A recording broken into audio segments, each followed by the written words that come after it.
Ever since I was a kid, I'd heard whispers about the Hollow Creek Barracks, a deserted military compound on the outskirts of my hometown. My parents never spoke about it, but everyone in town seemed to know the stories. Built during the Cold War and expanded through World War II, it once housed hundreds of soldiers and their families, forming a small, self-contained village.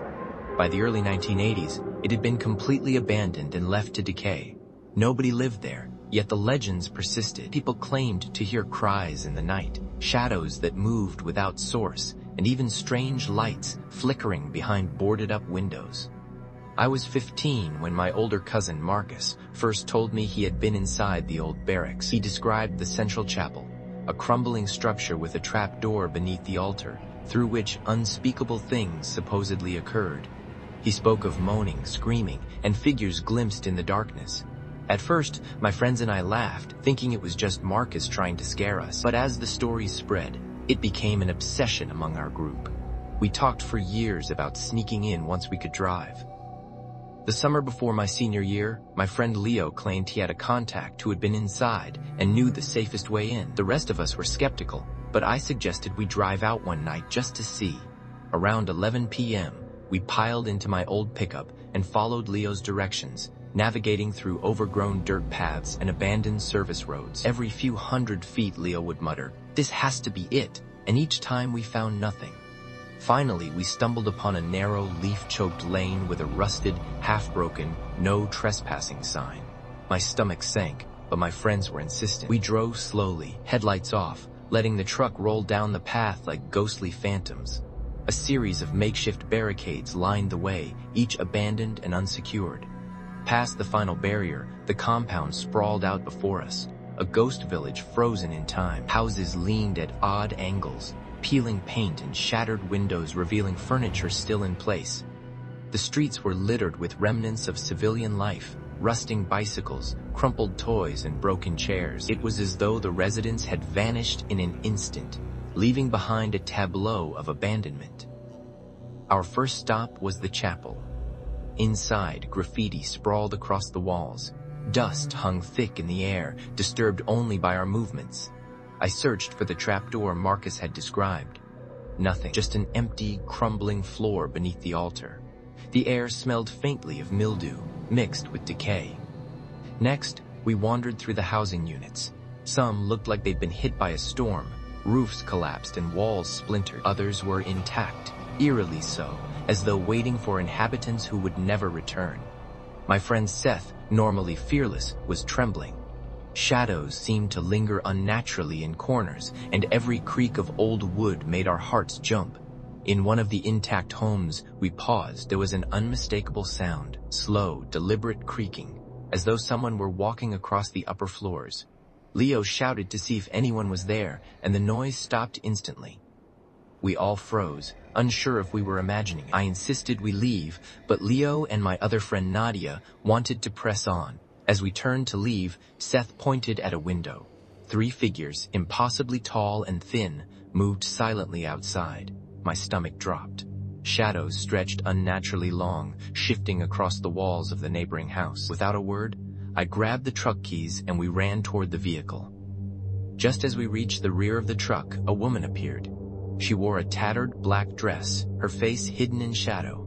One leg was halfway into the back seat, as though she intended to enter. When Seth screamed, she released the door and darted toward the chapel, disappearing inside. We jumped in and sped away, barely navigating the rutted path. My hands shook on the wheel. We were silent, too stunned to speak, until the compound faded behind us. None of us could explain what we had seen. Weeks later, curiosity gnawed at me. I researched the Hollow Creek Barracks and found old aerial photos and maps confirming our route. The village had indeed existed, though it had been demolished decades earlier. Theories swirled in my mind. Were the figures we saw homeless squatters, or something far older, something left behind by the military? My friends and I agreed never to speak of it again, but deep down, I knew I'd never forget that night. The unnatural silence, the shadows, and the woman who tried to enter the truck. A few years later, I found myself drawn into another abandoned site, this time with my girlfriend Mara. We'd always been thrill seekers, exploring crumbling houses and old industrial sites. This particular night, the sky was clouded and the moon barely lit the ground. The house Mara had found was isolated, a 2-story structure barely standing. The front door was boarded up, and the roof sagged ominously. I tried to protest, worried the floors would collapse under our weight, but Mara was insistent. We forced the front door open.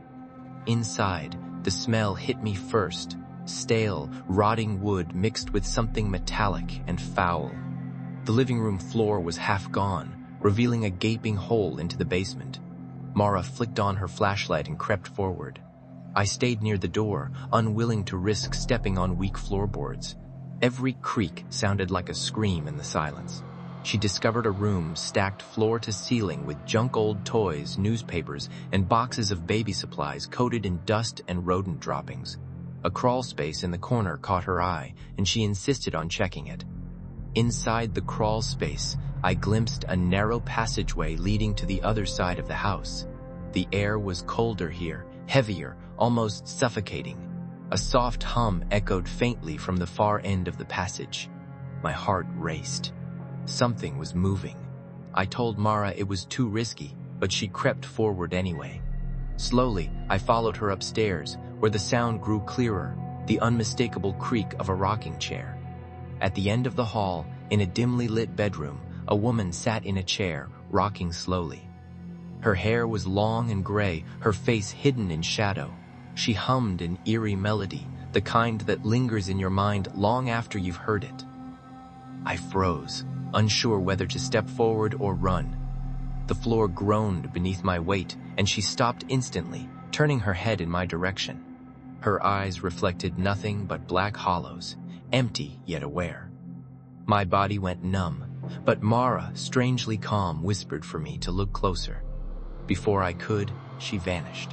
The rocking chair moved on its own, rhythmically, as though guided by an unseen hand. Mara and I stumbled backward, breathless. I wanted to flee, but the house seemed to pull us in, every shadow stretching unnaturally. From the corner of my eye, I saw figures in other rooms, standing motionless yet impossibly tall, their heads tilted unnaturally. They didn't move, but radiated an oppressive presence. I grabbed Mara's hand. We sprinted down the stairs, not daring to look back. When we reached the front door, it slammed shut on its own. Panic surged, but we forced it open and ran into the night. Only when we reached my car did we dare to glance back.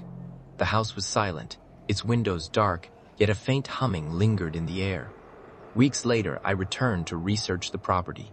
Records showed the house had been abandoned for decades, with no official resident.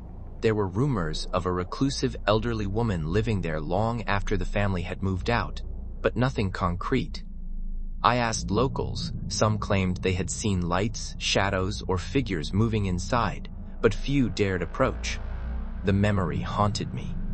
Even in daylight, I'd imagine the chair rocking, that low hum, and the figures in the shadows. I stopped exploring abandoned buildings after that night. Mara, however, found the experience thrilling. She still talks about the melody of the rocking chair and the hollow eyes. I never went back. Years later, the Hollow Creek Barracks, the village I'd first explored, and the house with the rocking chair were all gone, demolished, erased from the landscape. Yet the images, the figures, the shadows, and that hum remained etched in my mind. Sometimes, when I'm alone at night, I swear I hear it again, soft, distant, almost calling me back. I've never found an explanation. Perhaps it was an old woman, a trick of the shadows, or something far older, lingering in places abandoned by the living. Whatever it was, I know I glimpsed it, and it has never left me. Even now, when I walk past old abandoned sites or hear the creak of a rocking chair in the wind, a cold shiver runs down my spine. Some places, it seems, are not meant to be seen, not meant to be entered, and some presences are never truly gone. The memory of those nights is burned into me, a warning and a curiosity I will never forget.